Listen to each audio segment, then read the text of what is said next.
Item ಯಾವುದೇ ಇರಲಿ try ಮಾಡಿ ಆಚಿ ಚಿಕನ್ ಮಸಾಲಾ. ಬಿಡದಿಯಲ್ಲಿ ಟೌನ್ಶಿಪ್ ಯೋಜನೆಗೆ ತೀವ್ರ ವಿರೋಧದ ನಡುವೆಯೂ ಸರ್ಕಾರ ಅಧಿಸೂಚನೆ ಹೊರಡಿಸಿದೆ.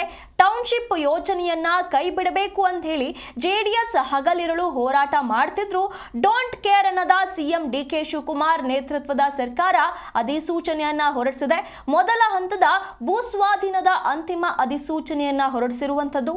ಸುಮಾರು 500 ಎಕರೆ ಭೂಮಿಯನ್ನ ಸ್ವಾಧೀನ ಪಡಿಸಿಕೊಳ್ಳಲು ಕ್ರಮ ಆರಂಭಿಸಿದ್ದು, ಇದರ ವಿರುದ್ಧ ಮತ್ತೆ ವಾರ್ ಶುರುವಾಗಿದೆ.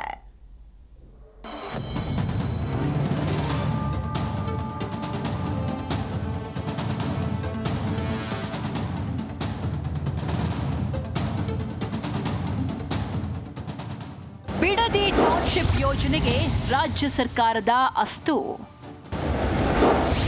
9 ಕಂದಾಯ ಗ್ರಾಮ, 3 ಗ್ರಾಮಗಳ 518 ಎಕರೆ ಭೂಸ್ವಾಧೀನ.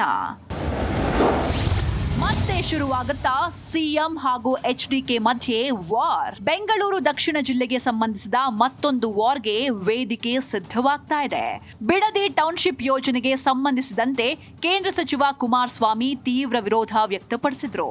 ಆದರೂ ಸರ್ಕಾರ ಮಾತ್ರ ಅಂದುಕೊಂಡಿದ್ದನ್ನ ಮಾಡಿಯೇ ಮಾಡ್ತೇವೆ ಅಂತ ಯೋಜನೆಗೆ ಅಂತಿಮ ಅಧಿಸೂಚನೆ ಪ್ರಕಟ ಮಾಡಿದೆ.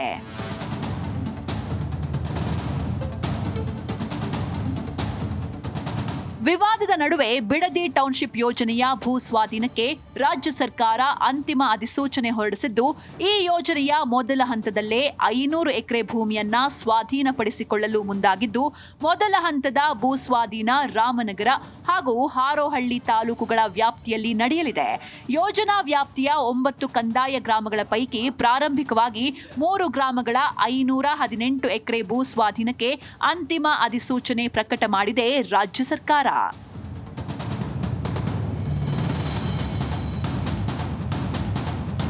ಬಿಡದಿ ಹೋಬಳಿಯ ಕೆಂಪಯ್ಯನಪಾಳ್ಯ, ಮಂಡಲಹಳ್ಳಿ ಹಾಗೂ ವಡೇರಹಳ್ಳಿ ಗ್ರಾಮದ ಸುಮಾರು 754 ರೈತರ ಜಮೀನುಗಳ ಭೂಸ್ವಾಧೀನಕ್ಕೆ ಸರ್ಕಾರ ಅಧಿಸೂಚನೆ ಹೊರಡಿಸಿದ್ದು, ರೈತರು ಸರ್ಕಾರದ ವಿರುದ್ಧ ಆಕ್ರೋಶ ಹೊರಹಾಕ್ತಿದ್ದಾರೆ.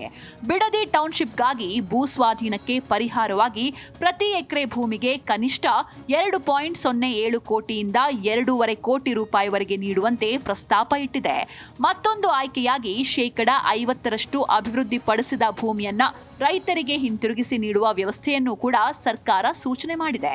ಅಂದ್ರೆ ರೈತರು ಹಣ ಅಥವಾ ಅಭಿವೃದ್ಧಿಪಡಿಸಿದ ಭೂಮಿ ಈ ಎರಡರಲ್ಲಿ ಒಂದನ್ನು ಆಯ್ಕೆ ಮಾಡಿಕೊಳ್ಳಬಹುದಾದ ಅವಕಾಶವನ್ನ ಸರ್ಕಾರ ಭೂಮಾಲೀಕರಿಗೆ ನೀಡಿದೆ.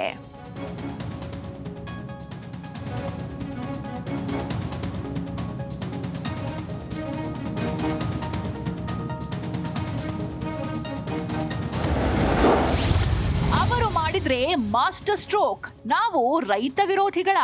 ಬಿಡದಿ ಟೌನ್ಶಿಪ್ ಯೋಜನೆಗೆ ವಿರೋಧ ವ್ಯಕ್ತವಾಗಿರುವ ವಿಚಾರಕ್ಕೆ ರಿಯಾಕ್ಟ್ ಮಾಡಿರುವ ಗೃಹ ಸಚಿವ ಪ್ರಿಯಾಂಕ್ ಖರ್ಗೆ, ಹಿಂದೆ ದೇವನಹಳ್ಳಿ ರೈತರು ವಿರೋಧ ಮಾಡಿದ್ರು. ಆಗ ನಾವು ರೈತರ ಬೇಡಿಕೆಗೆ ಸ್ಪಂದಿಸಿ permanent green belt agricultural land ಅಂತ ಮಾಡಿದ್ವಿ. ಈಗ ಅವರೇ ಸ್ವಪ್ರೇರಣೆಯಿಂದ ಬಂದು ಕೊಟ್ಟಾಗ ನಾವು ಬೇಡ ಅಂತ ಹೇಳೋದಕ್ಕೆ ಆಗಲ್ಲ. ಇದು ಹಾಗೆ ಅಲ್ವಾ? ಹಿಂದೆ ಜೆಡಿಎಸ್ನವರಿದ್ದಾಗ ಅದು ಒಂದು ಉತ್ತಮವಾದಂತಹ ಪ್ರಾಜೆಕ್ಟ್ ಆಗಿತ್ತು. ಈಗ ವಿರೋಧ ಪಕ್ಷದಲ್ಲಿದ್ದಾಗ ಅದೇ ಪ್ರಾಜೆಕ್ಟ್ ಅನ್ನ ನಾವು ತಗೊಂಡಾಗ ಸರಿ ಇಲ್ಲ ಅಂದ್ರೆ ಹೇಗೆ ಅಂತ ಕೇಂದ್ರ ಸಚಿವ ಕುಮಾರಸ್ವಾಮಿಗೆ ತಿರುಗೇಟು ನೀಡಿದ್ರು.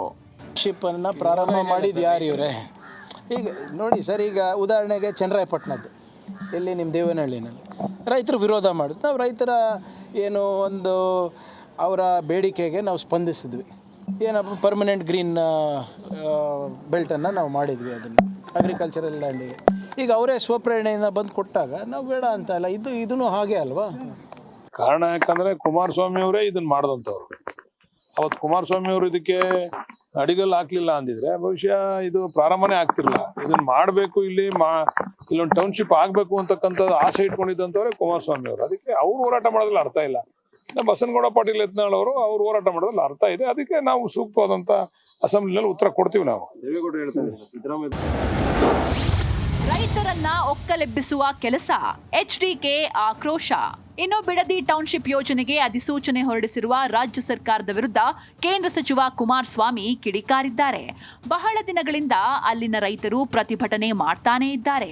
ಅಲ್ಲಿ ಯಶಸ್ವಿಯಾಗಿ ಕೃಷಿ, ತೋಟಗಾರಿಕೆ ಕೆಲಸ ನಡೀತಾ ಇದೆ. ಆ ಭಾಗದ ರೈತರಿಂದ ಹಾಲು ಉತ್ಪಾದನೆ ಹೆಚ್ಚಾಗಿದೆ.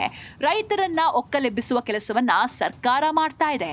ಹೋರಾಟ ಮಾಡೋರ ಮೇಲೆ ಪೊಲೀಸರ ಮೂಲಕ ಎಫ್ಐಆರ್ ಹಾಕಿದ್ದಾರೆ ಅಂತ ರಾಜ್ಯ ಸರ್ಕಾರದ ವಿರುದ್ಧ ಆಕ್ರೋಶ ಹೊರಹಾಕಿದ್ರು.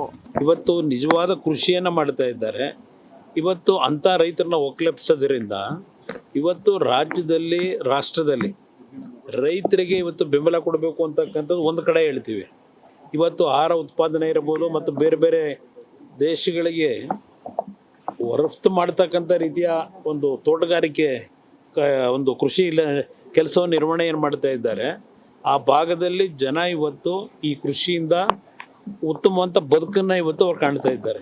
ಅಂತ ಭಾಗದಲ್ಲಿ ಒಟ್ನಲ್ಲಿ ಬಿಡದಿ ಟೌನ್ಶಿಪ್ ಯೋಜನೆಗೆ ಅಡಿಗಲ್ಲು ಹಾಕಿದ್ದೇ ಎಚ್ಡಿಕೆ. ಆದ್ರೆ ಈಗ ಅವರೇ ಯೋಜನೆಗೆ ವಿರೋಧಿಸ್ತಾ ಇದ್ದಾರೆ. ಈ ಯೋಜನೆಗೆ ಸಾಕಷ್ಟು ರೈತರು ತೀವ್ರ ವಿರೋಧ ವ್ಯಕ್ತಪಡಿಸಿದ್ದಾರೆ. ಹಾಲಿ ಸಿಎಂ, ಮಾಜಿ ಸಿಎಂ ನಡುವೆ ಬಿಡದಿ ಫೈಟ್ ಬೆನ್ನು ಬಿಡದೆ ಕಾಡ್ತಾ ಇದೆ. Rajappa Suttur, political bureau, G Kannada news, Bengaluru.